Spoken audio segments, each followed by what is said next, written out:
প্রিয় নবম শ্রেণীর ছাত্রছাত্রীরা এডুকেয়ার স্টাডি সেন্টার চ্যানেলে তোমাদের স্বাগত। যেহেতু আর মাত্র কয়েকদিন পর তোমাদের নবম শ্রেণীর সেকেন্ড ইউনিট টেস্ট পরীক্ষা শুরু হতে চলেছে, তাই আজকের ভিডিওতে আমি নবম শ্রেণীর সেকেন্ড ইউনিট টেস্ট পরীক্ষার ইতিহাস সাজেশন নিয়ে আলোচনা করব।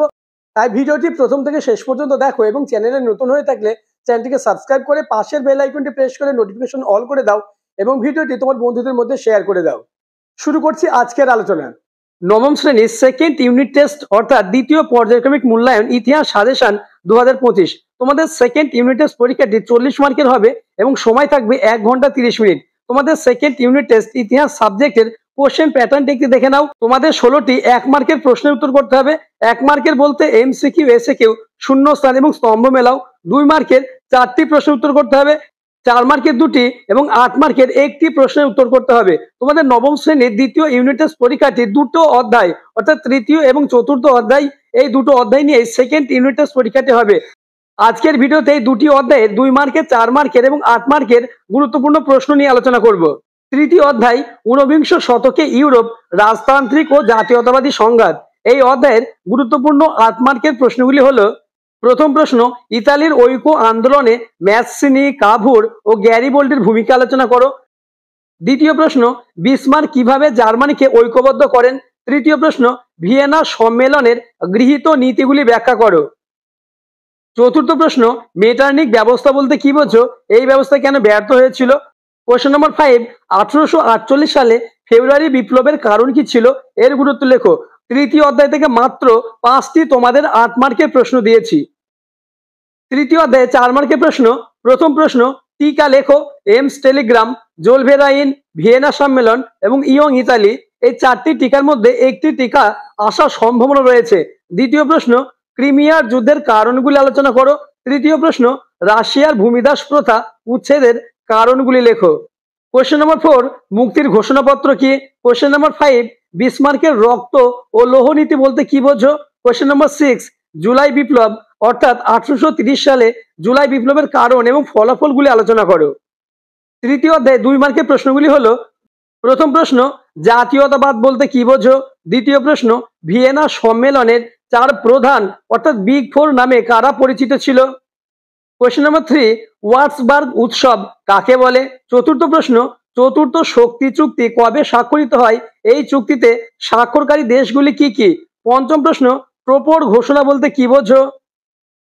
কোশ্চেন নম্বর 6, কার্লসবার্গ ডিক্রি কি, ডুমা ও মির কি। কোশ্চেন নম্বর 7, মনরো নীতি কি অথবা রিস অর্গিমেন্টো কি। কোশ্চেন নম্বর 8, ভিলিল কে ছিলেন, কার্বোনারি কি।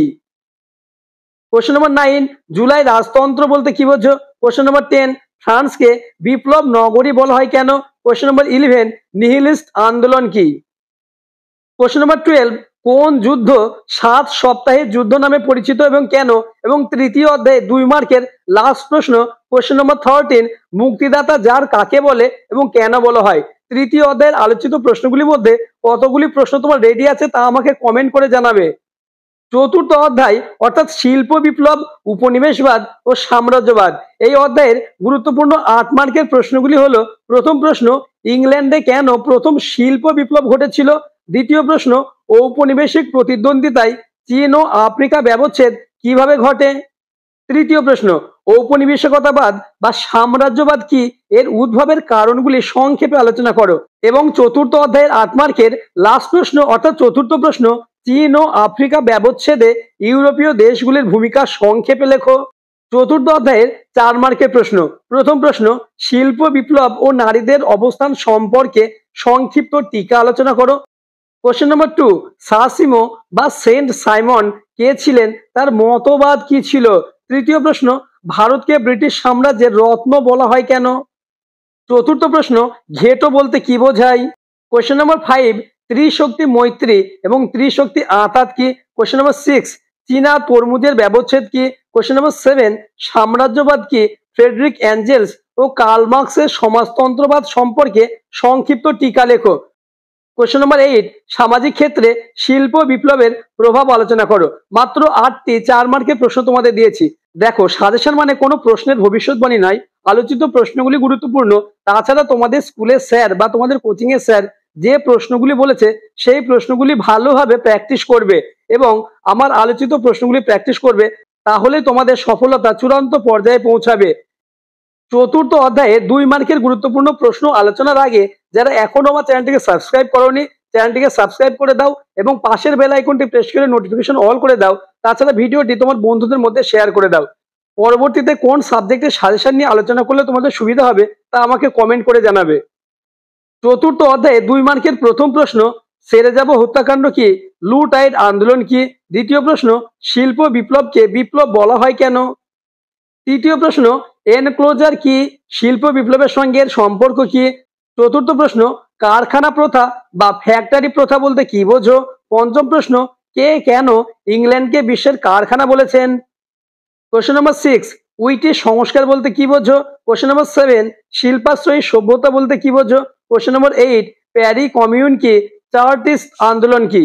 কোশ্চেন নাম্বার 9, পিটারলু হত্যাকাণ্ড কি, রক্তাক্ত রবিবার বলতে কি বোঝো। কোশ্চেন নাম্বার 10, উপনিবেশবাদ বলতে কি বোঝো। কোশ্চেন নাম্বার 11, আফ্রিকা মহাদেশকে অন্ধকারাচ্ছন্ন মহাদেশ বলা হয় কেন। কোশ্চেন নাম্বার 12, মরক্কো সংকট কি, কবে কেন বলকান লীগ গঠন করা হয়েছিল। আজকের আলোচনার লাস্ট প্রশ্ন, কোশ্চেন নাম্বার 13, অতি রাষ্ট্রিক অধিকার বলতে কি বোঝায়, উন্মুক্ত দ্বারনীতি কাকে বলে। আলোচিত প্রশ্নগুলির মধ্যে কতগুলি প্রশ্ন তোমার জানা ছিল তা আমাকে কমেন্ট করে জানাবে এবং পরবর্তী ভিডিওতে কোন সাবজেক্টের সাজেশন নিয়ে আলোচনা করলে তোমাদের সুবিধা হবে তা আমাকে কমেন্ট করে জানাবে। আজকের ভিডিও এই পর্যন্ত, দেখা হচ্ছে পরবর্তী ভিডিওতে। ততক্ষণ তোমরা পরীক্ষার জন্য খুব ভালোভাবে প্রিপারেশন নাও। আশা করি প্রত্যেকের পরীক্ষা ভালো হবে। All the best.